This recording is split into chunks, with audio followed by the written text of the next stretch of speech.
भगिनी मंडल संचालित श्रीमती सुहासिनी अधिकारी प्राथमिक विद्यालय गांव देवी खुंटौली अंबरनाथ पश्चिम के स्कूल में बार बार हो रही चोरी से स्कूल के टीचर परेशान हैं। बताया जाता है कि स्कूल में पहले भी पानी की मोटर और कुछ सामान चोरी हो गया था। एक बार फिर यानी 8 जुलाई 2024 को ऐसी ही बड़े पैमाने पर एक और चोरी की घटना हुई। स्कूल प्रिंसिपल ने बताया कि सुबह जब स्टाफ स्कूल आया तो गेट के ताले कटे हुए हालत में देखे गए। समझने में देरी नहीं लगी कि चोरों ने एक बार फिर से अपना काम करके फरार हो गए।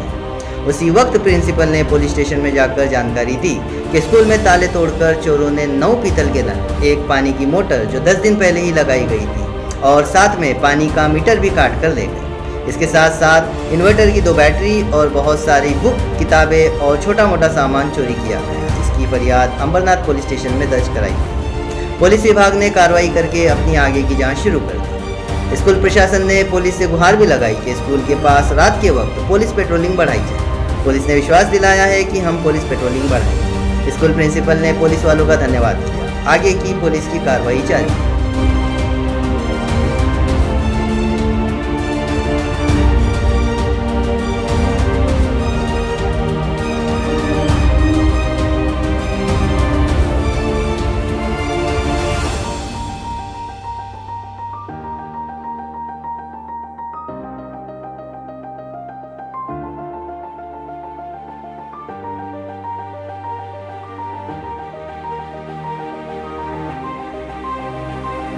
सर, मी विशाखा विश्वास गोडसे, भगिनी मंडळ संचालित सुहासिनी अधिकारी प्राथमिक विद्यालय खुंटवली अंबरनाथ या शाळेचे मुख्याध्यापक म्हणून बोलत आहे।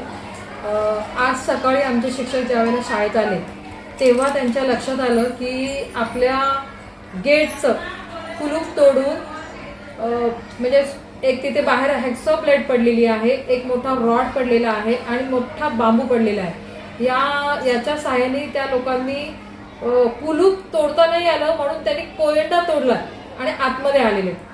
आत येऊन त्यांनी आमचे सगळे जेवढे नळ होते म्हणजे टॉयलेटमध्ये असलेले, मुलांच्या पाण्याचे पिण्याची व्यवस्था आहे तिथे असलेले नळ, तसंच पाण्याची जी मोटर आहे आणि नवीन मीटर बसवला होता, हे सगळं चोरी करून गेले। तसेच आमची जुनी इन्व्हर्टरच्या बॅटऱ्या होत्या 2 एका वर्गामध्ये, त्या बॅटऱ्या सुद्धा ते घेऊन गेलेले आहेत। सगळं सामान अस्ताव्यस्त टाकलेलं आहे आणि अशा प्रकारच्या चोऱ्या नेहमीच किरकोळ चोऱ्या आमच्या शाळेमध्ये नेहमीच होत असतात। या त्रासाला मी खूप कंटाळलोय, कारण आमच्या शाळेमध्ये येणारे जे मुलं आहेत, जे पालक आहेत, ते खूप स्लम एरियातले आहेत, कष्टकरी वर्गातले आहेत, काम करणाऱ्या व्यक्ती आहेत, तसंच रिक्षावाले आहेत। अशा पालकांची मुलं आमच्या शाळेमध्ये शिकतात। आमच्या शाळेमध्ये खूप कमी फी आहे आणि त्यामुळे आमचं येणारं शाळेचं उत्पन्नही कमी आहे।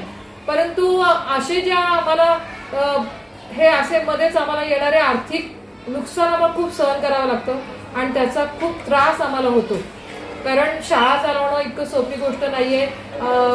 आपण बघताय की शासन आम्हाला फक्त काही एक 10-12 लोकांचे फक्त पगार शासनाकडून मिळतात आणि बाकीचा सगळा खर्च संस्थेला या मिळणाऱ्या खर्चातून म्हणजे फी मधून चालवायचा असतो। त्याच्यामध्ये सगळ्या शिपाईंचे पगार असतात आणि इतर सगळा खर्च असतो, मेंटेनन्सचा, तो सगळा खर्च चालवायचा असतो। परंतु दर वेळेला 1-2 महिन्यांनी 3 महिने काही ना काहीतरी आमच्याकडे भुरटी चोरी होतच असते। या त्रासाला आम्ही खूप कंटाळलेलो आहोत सर।